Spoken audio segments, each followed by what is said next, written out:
Hi hello నమస్తే welcome to Raj TV. So ఇవాళ ఉదయమే మోగ్లీ మూవీ థియేటర్స్లోకి రావడం జరిగింది, ప్రేక్షకుల ముందుకు వచ్చింది, విజయవంతంగా థియేటర్స్లో ప్రదర్శించబడుతోంది. సో మనందరికీ తెలుసు, సుమా కనకాల అండ్ రాజీవ్ కనకాల గారి కుమారుడు రోషన్ కనకాల ఈ సినిమాలో హీరోగా నటించాడు. అయితే ఈ సినిమా ఎలా ఉంది, ఈ సినిమా రివ్యూ గురించి ఈ వీడియోలో సుత్తి లేకుండా సూటిగా హిట్టా ఫట్టా మన సినిమాకి వెళ్తే మనం పెట్టే డబ్బులకి న్యాయం జరుగుతుందా జరగదా ఇలాంటి విషయాల గురించి, అలాగే రోషన్ కనకాల యాక్టింగ్ పర్ఫార్మెన్స్ ఈ సినిమాలో ఎలా ఉంది, హీరోయిన్ పర్ఫార్మెన్స్ ఎలా ఉంది, సాంగ్స్ ఎలా ఉన్నాయి, మ్యూజిక్ ఎలా ఉంది, ఇవన్నీ మనం క్లియర్గా మాట్లాడుకుందాం. సో ఇక ఫస్ట్ ఈ సినిమా స్టోరీ విషయానికి వస్తే, మోగ్లీ అనే మూవీ ప్యూర్ లవ్ స్టోరీ, కంప్లీట్గా ఒక లవ్ స్టోరీ. సో మనం ఈ మధ్య కాలంలో ఇలాంటి లవ్ స్టోరీలు ఎప్పుడు చూసిండో. అప్పట్లో తేజ గారి సినిమాలు వచ్చేటి కదా మనకి, లవ్ స్టోరీస్ ఎలా ఉండేటివి తేజ గారి సినిమాలు, అద్భుతమైన లవ్ స్టోరీస్, జయం కావచ్చు, చిత్రం కావచ్చు, ఇలాంటి కంప్లీట్గా out and out love stories వచ్చేటివి. సో ఆ type of out and out love story ఈ మోగ్లీ సినిమా అనమాట. ఇక ఈ మోగ్లీ సినిమా స్టోరీ ఏంటి అనే విషయానికి వస్తే, అదే కంప్లీట్గా లవ్ స్టోరీ. బట్ ఈ సినిమా స్టోరీ ఏంటి అనే విషయానికి వస్తే, హీరో వచ్చేసి అనాథ, చిన్నప్పుడే తల్లిదండ్రులు చనిపోయి ఉంటారు. తను ఒక పోలీస్ ఆఫీసర్ అవ్వాలి అనేది తన డ్రీమ్ అనమాట. అయితే అనుకోకుండా వాళ్ళ ఊరిలో ఒక సినిమా షూటింగ్ జరుగుతూ ఉంటుంది. ఆ షూటింగ్లో కొద్ది రోజులు పనిచేస్తే, జూనియర్ ఆర్టిస్ట్గా పనిచేస్తే, హీరోకి డూప్గా పనిచేస్తూ ఉంటాడు యాక్చువల్లీ. సో హీరో డూప్గా పనిచేస్తే కొంత పేమెంట్ వస్తాయి, కొద్ది రోజులు డబ్బులు వస్తాయి, దాంతో మళ్ళీ చదువుకోవచ్చు, లైఫ్ సెటిల్ అవ్వచ్చు, ఇలా అలా జరుగుతూ ఉంటుంది. అలా స్టార్ట్ అవుతుంది మూవీ. అదే సినిమా షూటింగ్ కోసం వచ్చిన మరో జూనియర్ ఆర్టిస్ట్తో మనం లవ్లో పడతారు. సో ఇద్దరు అనాథలే, అక్కడ కూడా అనాథనే. మరి పేరెంట్స్ ఇద్దరికి ఇటువైపు ఉండరు, అటువైపు ఉండరు. యాక్చువల్లీ లవ్ స్టోరీ అంటే, లవ్ స్టోరీలో విలన్ ఎవరై ఉంటారు, మన తేజ గారు చూపించిన సినిమాల్లో మనం చాలా సినిమాల్లో చూసాం. సో అమ్మాయి పేరెంట్స్, అమ్మాయి సైడ్ నుంచి బావనో మామనో ఎవరో ఒకరు ఉంటారు విలన్.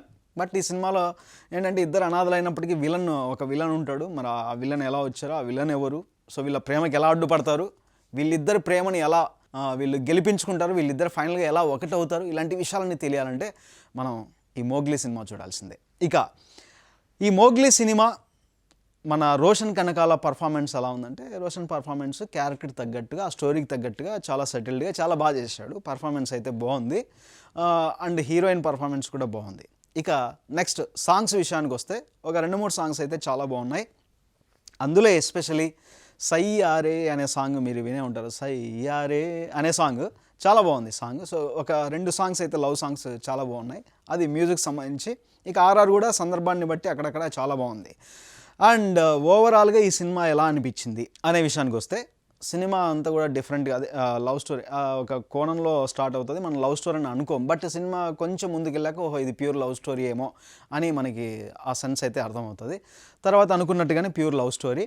ఇక ఈ సినిమా చూసినప్పుడు నాకు ఏమనిపించిందంటే, మన హీరో నితిన్ సినిమా ఉంది కదా, జయం సినిమా, తేజ గారి డైరెక్షన్లో వచ్చిన సినిమా, నాకైతే జయం సినిమానే గుర్తుకొచ్చింది. జయం సినిమాలో ఎలా ఉంటుంది, ఒక స్టోరీ ఫస్ట్ స్టార్ట్ అవ్వడం నార్మల్గా స్టార్ట్ అవుతుంది. హీరో ఒక పెద్దింటి అమ్మాయిని లవ్ చేయటం, ఆ తర్వాత వాళ్ళ ప్రేమకి ఎదురయ్యే కష్టాలు, వాళ్ళిద్దరూ వాళ్ళ ప్రేమను బతికించుకోవడం కోసం పారిపోతారు. అడవుల్లో మన గోపీచంద్ గారి విలన్. అందులో ఎట్లుంటాయి ఫైట్లు, ఆ కొండల్లో, ఆ చెట్ల కింద, కొండ వాగుల్లో, ఆ వాటర్లో ఫైట్స్, యాజ్ ఇట్ ఈజ్ అదేవిధంగా అదే ఆ టైప్ ఆఫ్ ఫారెస్ట్లో వీళ్ళిద్దరి ప్రేమ కోసం వీళ్ళని వెంటాడుతుంటే, వీళ్ళిద్దరు అడవిలో వాళ్ళు కాపాడుకోవడానికి పడే కష్టాలు, జరిగే ఫైట్లు, ఇవన్నీ కూడా నాకైతే జయన్ సినిమాని అలా ఒకసారి గుర్తు తెచ్చినట్టుగా అనిపించింది. సో అలా ఉంటుందన్నమాట ఈ సినిమా. సో మొత్తానికి పర్లేదు అన్నట్టుగా అయితే అనిపించింది. అద్భుతంగా సూపర్ అన్నట్టుగా అయితే నాకేం అనిపించలేదు. బట్ మేబీ ఇప్పుడున్న లవర్స్కి, ఇప్పుడు ప్రజెంట్ ఈ జనరేషన్లో ఉన్న లవర్స్కి ఏమైనా బాగా నచ్చచ్చేమో అది.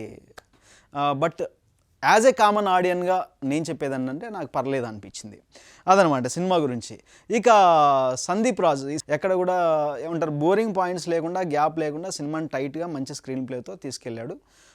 సో ఆ విషయంలో ఆయన డైరెక్షన్కి అయితే మంచి మార్కులే పడ్డాయని చెప్పాలి. బట్ సూపర్ డూపర్ హిట్ అని చెప్పలేం, కానీ పర్లేదు అన్నట్టుగా అయితే ఉంటుంది అనమాట. అది ఎనీవే, మోగ్లీ సినిమా గురించి మనం ఇన్ని విషయాలు చెప్పుకున్నాం కదా. అండ్ ఇంకా మనం మాట్లాడుకోవాల్సిన విషయాలు ఏంటంటే, సో ఈ సినిమాకి మనం పెట్టే డబ్బులకి న్యాయం జరుగుతుంది అంటే చెప్పాను కదా. సో ఇది భారీ బడ్జెట్ సినిమా కాదు, టికెట్లు పెంచేమమ్మరు, మామూలు రేట్లకే టికెట్లు అమ్ముతారు కాబట్టి ఓకే, ఒకసారి చూడొచ్చు ఈ సినిమాని, పర్లేదు, నో ప్రాబ్లం. ఇక ఈ సినిమాకి మనకి అవుట్ ఆఫ్ 5 మనం ఎన్ని పాయింట్స్ ఇవ్వచ్చు అనే విషయం మాట్లాడుకున్నట్లయితే అవుట్ ఆఫ్ 5 అయితే మనం 2.5 పాయింట్స్ ఈ సినిమాకి ఇవ్వచ్చు. ఎనీవే, ఇది మోగ్లీ సినిమా గురించి రివ్యూ. Thank you. మరో వీడియోలో మళ్ళీ కలుద్దాం. బాయ్.